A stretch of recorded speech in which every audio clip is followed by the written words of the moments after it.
Alhamdulillah kita dapat berhimpun pada malam yang berbahagia ini dengan cuaca yang baik, suasana yang aman dan tenteram dalam majlis pelancaran jentera pilihan raya Perikatan Nasional kawasan Marang. Nasib saya pada malam ini tidak begitu baik. Amat malang kerana menjadi penceramah yang kelima. Poin saya semua ambil korang laka dah. Tidak tinggal setabuk kita. Bahan korang habis poin-poin kita. Apa pun yang penting ialah kita mengalu-ngalukan kedatangan kunjungan sesagung Perikatan Nasional Datuk Seri Hamzah bersama dengan seluruh rakan-rakan ke majlis kita pada malam ini. Yang merupakan suatu komitmen, kesatuan hati dan gerak kerja untuk kita memastikan bermula daripada malam ini dan malam-malam yang seterusnya sehingga kita mencapai keputusan pilihan raya di 6 negeri, kita mahu menawan negeri-negeri yang belum kita tawan dan mengekalkan kemenangan di negeri yang kita telah menang. Boleh atau tidak? InsyaAllah, tuan-tuan. Hadirin dan hadirat sekalian, bila kita ambil alih kerajaan pada tahun 2018 bulan 5, kita telah bertemu 5 tahun pada bulan 5 bulan lepas. Bila kita ambil alih kerajaan, umpama kita masuk ke sebuah rumah. Ini contoh yang saya selalu sebut. Tapi saya nak ulang lagi pada malam ini kepada tuan-tuan. Mungkin di Pekalan Berangan ni tak dengar lagi. Kita nampak rumah tu daripada luar, comel. Dengan cat dia, ada pokok bunga luar. Dengan atap pun nampak comel daripada luar. Itulah gambaran kita ambil alih kerajaan pada bulan Mei 2018. Tapi bila kita masuk ke dalam rumah, kita tengok rupa-rupanya atap bocor. Rupa-rupanya dapur tak ada setabuk. Rasa nak pergi bilik air, gigi di bilik air tak ada pula. Toilet tak boleh pakai. Berasa nak tidur, nak kelak, tengok-tengok katil pun tak ada. Lembek jauh sekali lah. Tilang jauh sekali. Tak ada pengesekara atas rumah. Atap bocor, sapa latar pun jadi berkulak. Itulah gambaran bila kita ambil alih kerajaan di peringkat awal pada tahun 2018. Bermacam-macam perkara yang perlu kita baiki. Sebab itulah apabila ada di kalangan yang bertanya tentang pembangunan yang dilakukan sepanjang kita menjadi kerajaan 5 tahun ini. Kita nak buat rumah baru ke, kita nak kena selesai rumah yang sedia ada tu dulu. Sebelum kita buat rumah lain di sebelah rumah yang kita baru masuk itu. Tentulah secara logiknya ialah kita kena perbaik rumah ini. Kita baiki atap, kita baiki dapur, baiki toilet, beli perabot. Nak baiki dulu, hak mana?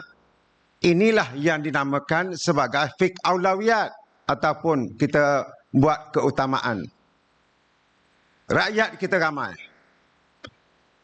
Pelbagai pekerjaan rakyat, masalah berbagai-bagai. Maka kerajaan kena pertimbangkan nak selesai hak mana dulu. Nak selesai masalah petani, masalah nelayan, masalah rakyat yang tidak bekerja, orang muda, orang tua, macam-macam.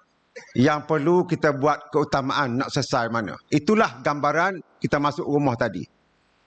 Nak beli katil dulu ke, nak sebaiki atap dulu? Tuan-tuan, baiki atap dulu ke beli katil dulu? Baiki atap dulu. Beli katil, atap bocor, balik asal juga. Rosak. Maka kita membuat pertimbangan kerajaan mana yang nak dibantu dan diselesaikan masalah rakyat terlebih dahulu. Jauh sekali daripada nak bina rumah baru. Apabila kita ambil alih kerajaan,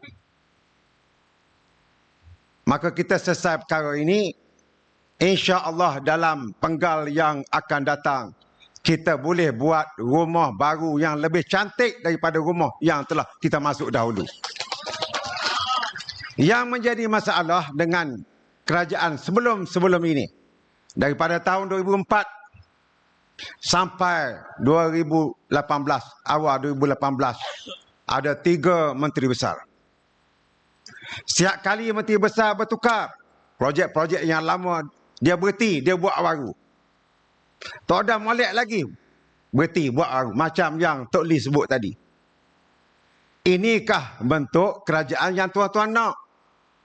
Masing-masing nak tunjuk pembangunan yang mereka boleh buat, sedangkan masalah rakyat tidak diselesaikan. Sebab itulah tuan-tuan, sebagaimana yang disebut oleh Yang Berhormat Esko kita, Yang Berhormat Ustaz Muhammad Noor Hamzah tadi, saya selalu sebut kepada pegawai-pegawai kerajaan dan ahli-ahli yang berhormat, saya lah ulang-ulang daripada Kemaman sampai ke Besut, yang penting ialah kita adil kepada seluruh rakyat yang ada di negeri Terengganu ini. Kerana besok kita akan ditanya oleh Allah Subhanahu wa taala. Saya selalu sebut, tanya atas dunia, soal siasat atas dunia, kita boleh lepas. Kita boleh jawab pelbagai soalan. Boleh dekor. Tapi bila disoal di hadapan Allah Subhanahu wa taala, minta maaf banyak. Hak mana tak boleh jawab, tak boleh jawablah. Sebab itulah saya senantiasa menekankan kita kena adil dengan seluruh rakyat. Dan dalam pilihan raya yang akan datang ini menjadi tanggungjawab kita semua untuk mengajak seramai mungkin rakan-rakan anak beranak kita di luar sana, anak-anak muda yang sebelum ini tidak memberi sokongan, tidak pernah mengundi Perikatan Nasional dan PAS, untuk bersama kita ajak mereka, pimpin tangan mereka, bantu mereka supaya mereka boleh dan bertekad untuk mengundi kita dalam pilihan raya yang akan datang ini. InsyaAllah. Boleh atau tidak? InsyaAllah. Hadirin hadirat sekalian, pelbagai perkara disebut dalam ucapan sahabat-sahabat saya sebentar tadi. Betapa kerajaan di peringkat persekutuan yang ada ini berada dalam keadaan yang tidak menentu. Macam tak ada perbincangan di kalangan menteri-menteri. Orang kampung kata istilah macam tak ada WhatsApp group. Seorang kata begini, orang lain kata begini, tiba-tiba terpaksa pula orang lain pula membetulkan kenyataan di kalangan menteri-menteri yang ada. Macam tak ada WhatsApp group. Sebab itulah kita lihat ini memeningkan kepala ramai kalangan. Pegawai-pegawai kerajaan pun pening kepala. Rakyat tak usah kira lah, pening. Dan akhirnya yang memberi kesan ialah keadaan negara kita yang tidak stabil. Bila negara tidak stabil, akhirnya kesan ialah kepada kita semua yang menjadi rakyat dalam sebuah negara. Sebab itulah dalam pilihan raya yang akan datang ini, insya-Allah kita kena beri mesej yang sungguh, yang serius, yang jelas bahawa masa depan kerajaan UMNO Barisan Nasional dan PH hendaklah kita tamatkan di negeri-negeri yang bertanding dalam pilihan raya, dan insya-Allah ianya akan menjadi suatu azimat yang kuat untuk melakukan perubahan di Putrajaya, insya-Allah. Yang paling penting ialah kita semua mesti bergerak. Tak nanti jadi jentera pilihan raya. Orang perseorangan boleh mainkan peranan masing-masing. Kita ramai anak beranak. Kita ramai saudara mara yang berada di luar daripada Terengganu, yang balik mengundi. Ajak mereka. Semua ini adalah peranan saudara-saudari, tuan-tuan yang hadir pada malam ini dan yang mendengar secara online. Ada kerja yang mesti dibuat sebagaimana arahan Jabatan Pilihan Raya Negeri. ada aturannya. Dan jangan leka dalam kita menjalankan tugas kita. Kerana lawan kita akan menggunakan pelbagai cara. Kalau main bola tu, tak cukup dengan dia rasa nak kalah, dia akan peteh kita, sepak kaki kita. Dia akan pegang goli kita. Macam-macam perkara dia akan buat. Jangan lemah semangat. InsyaAllah kita kena teruskan sehingga tiupan whistle yang terakhir. Kita belum menang sehingga kita tempuh garisan penamat dan sehingga whistle itu dibunyikan. InsyaAllah. Boleh atau tidak tuan-tuan?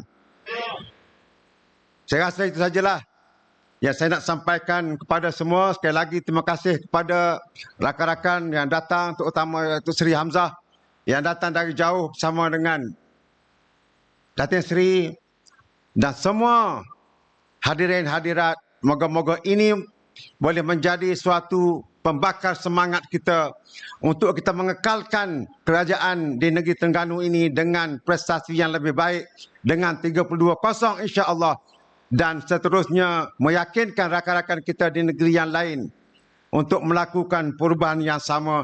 Insya-Allah ianya adalah suatu kebaikan yang akan berpanjangan dan dikira sebagai suatu pahala di sisi Allah Subhanahu wa taala. Sekian, wabillahi taufiq wal hidayah. Wassalamualaikum warahmatullahi wabarakatuh. Perikatan Nasional, Perikatan Nasional, Perikatan Nasional. Takbir. Assalamualaikum warahmatullahi wabarakatuh.